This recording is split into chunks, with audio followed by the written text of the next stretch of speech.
Yo, we're out now in Bournemouth. Yeah, this is where the money is. Let's check out the motors. Check them out. What we got here then? Bentley 4x4. Check it out, bad boy.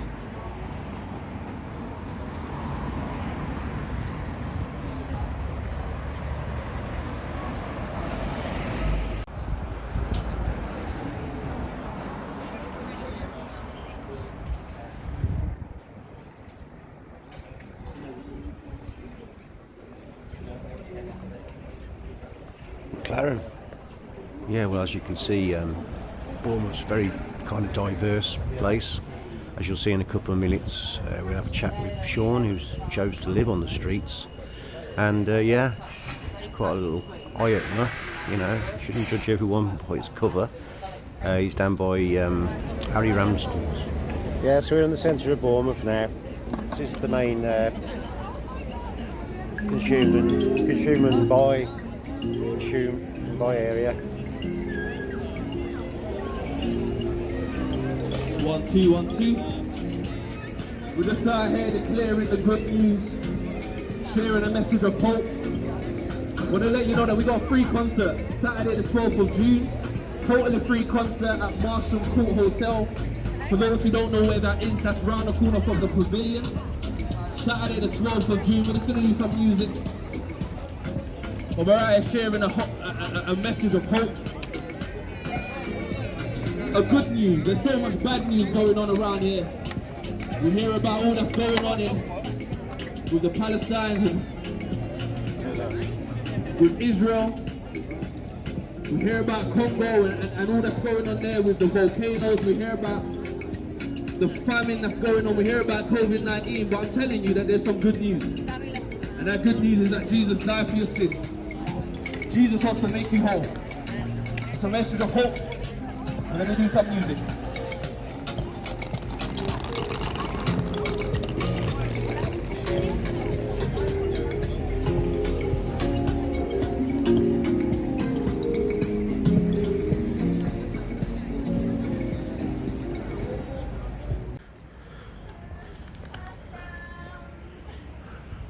Morning guys, yeah, we're just out in Bournemouth. Lovely sunny Sunday. Having a look around, see what we can see. Okay, this is where I met Shaun, who was sleeping rough underneath the arches. We tried filming before but found it very false, so on his request I snuck the camera in. All religion. You've got the Jews. Sorry, Palestine's the central hub of Religion. You've got Jews, you've got Muslims, you've got Christianity. Right. Now, when they created Israel in 1946, I'm not sure, whatever. How was that created? Is that something to do with the Americans? American, Yeah. and I'm not sure if it might be Russian, I'm not quite sure on who did it, but basically created Israel.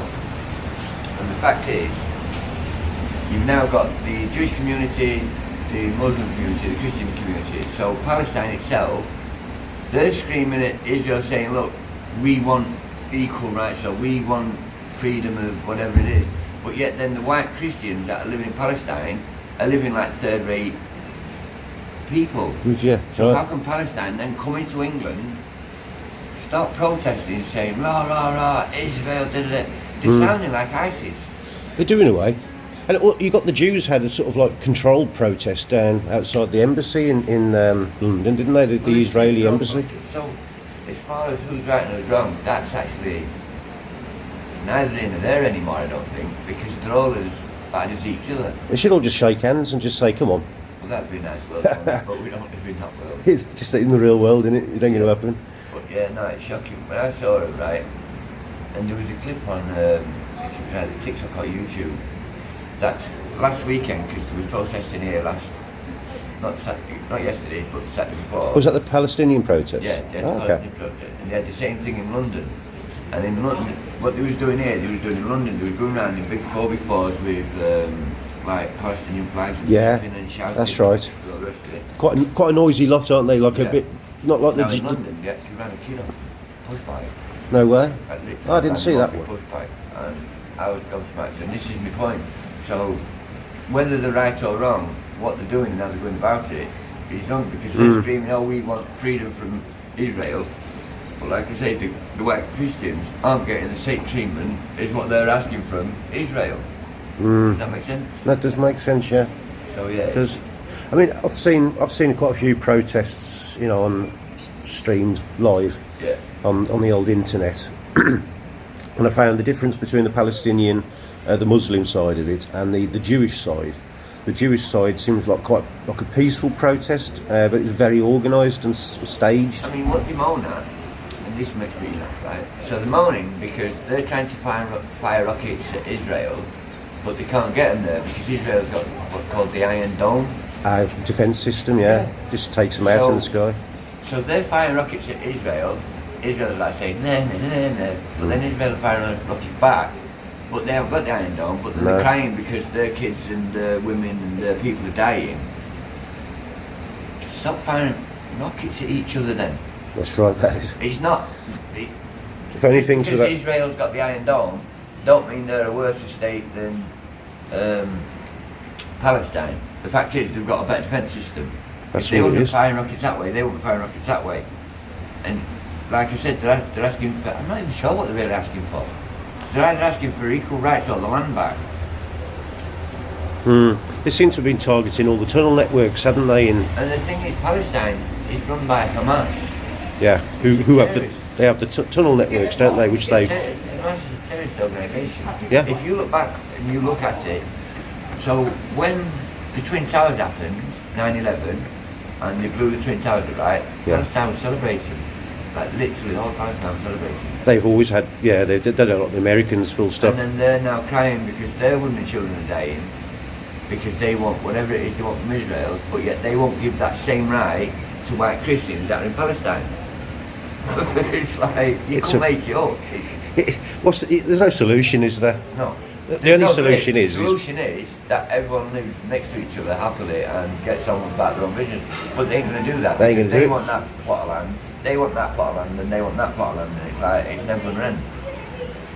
That's bloody smashing, that was. A little eye-opener for everyone. Anyway, this is Shaun, by the way. He's, Shaun. He's down in Bournemouth, look, by Harry's. So if you come along, have a chat with him, because he's a really interesting geezer. And I've come down this morning, just stumbled across him, and what a geezer, full of information. You'd never think it, like, and that's the problem. This is the problem. People look at me and say, oh, there's an homeless guy, he must be a smackhead, a drug user. I mean, don't get me wrong, I do have a drink, but the thing is, Don't we all? this is the closest thing I can get to becoming free in respect to reality, because I can't live indoors for the simple fact I go downhill and I just go downhill, so I choose to live out here. I sell the big issue to make a living, and that's me basically. I see you've got a Bible. Is that a Bible there? Yeah, it is, yeah. So you're Christian, yeah? I am a Christian, yeah. Excellent, yes. And it's that's how I live my life. I try to love thy neighbour, so to speak. Live life clean hands and, yeah. Yeah, well, this is the thing, I'm not even getting to the homeless side of it, because out of the people you see on the streets that are mucky, they've probably got somewhere to live. In fact, 9 out of 10 of them have. I know this because I know most of them that are on the streets in Bournemouth, and they're all from the YMCA or they're in a hostel, hotel type thing. That's at the top of the town, is it, the YMCA? I think I've up seen there, that. just Yeah, just round the down back road. street, isn't it? And the mad thing is, they keep their hands mucky and they wear mucky clothes because they say it adds to the effect of begging. Ah, got ya. And it's like, the thing is, when I'm trying a big issue, I usually have a beggar each side of me, and the fact is they make 10 times more money than I do, and yet I'm there trying to make an honest day's living, self-employed street vendor, because I buy £4.50 and so £3, and yet they're running off every hour scoring. I'm looking if I make that in a day sort of thing. I mean, yesterday, so it was Saturday, sun was out, I sold one big issue. Really? And yet all the beggars that was round me was running off literally every hour scoring, which means that 10 to £15, because you usually want one-on-one type thing. And yeah, so Do you I mean, it's our life, but I choose this life, so I shouldn't really moan about it, to be fair, but yeah. That's it. We're a smashing conversation there, mate. I'll just shake your hand because I'm going to run out of data. But that's marvellous, mate. Marvellous. I wish you all the best, mate. Yeah, nice one. Thank you. It was great meeting you. I'll probably bounce into you later. So, au revoir for now. Alright, take care. Excellent.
Woo!